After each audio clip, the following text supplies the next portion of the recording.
এসেছি। আবার তুমি এসেছো শয়তান। ওই পরে ধস্তারে আমার ইজ্জত নষ্ট করতে গিয়ে তুমি রাজার হাতে মার খেয়েছ।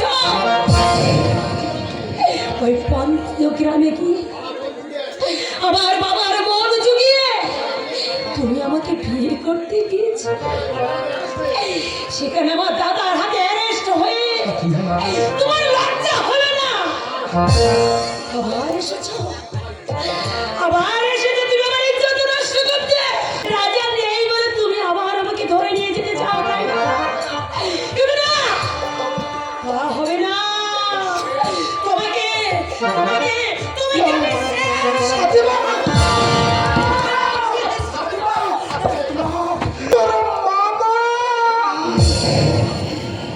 মামা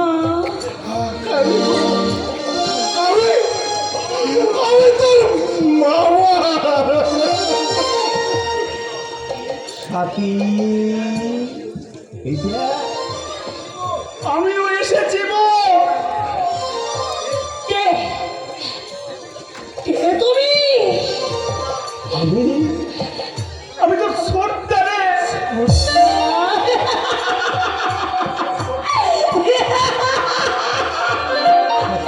সর্দাকে আমাকে তুই তুই চিনতে পারছিস না? আমরা যে তোকে নিয়ে যেতে এসেছি। তোমাদের সঙ্গে আমি কোথায় যাব? কেন তোর বাড়িতে? বাড়ি? তোর বাড়ি?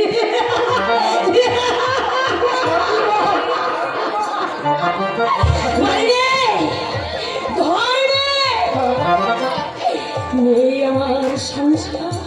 সূর্যের আলোয় হঠাৎ আমার স্বপ্ন ভেঙে গেছে। সূর্যকে গ্রাস করেছে রাহু। পৃথিবীতে এখন গভীর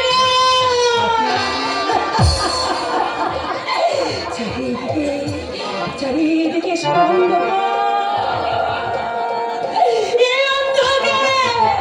আমি শুধু একটা ঘর করছি, বাড়ি করছি, কিন্তু আমি পাচ্ছি না, আমি পাচ্ছি না। হ্যাঁ, আমি নিশ্চয়ই পাবো, তাই তো আমি খুঁজে চলেছি। কি খুঁজে চলেছিস? কি হলো বল, তুই কি খুঁজে চলেছিস? যে আমার মনের বনে ফুটিয়েছিল এনেছিল শীতের হিমেল হাওয়া, বসন্তের দিন রাঙিয়ে দিয়েছিল নিজের আমার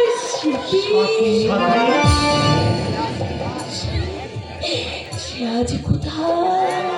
সে আজ কোথায়? সে রাজার কথা বলছি।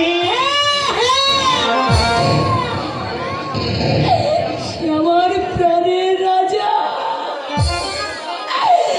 আমার অন্তরের দেবতা, মায়ের আদেশ মাথায় নিয়ে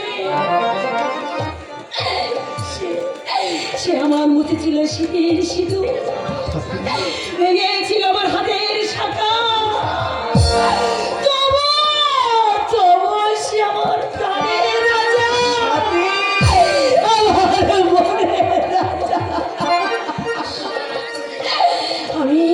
আমি যে তার এক চোখে দেখেছি আগুন, অন্য চোখে আমি দেখেছি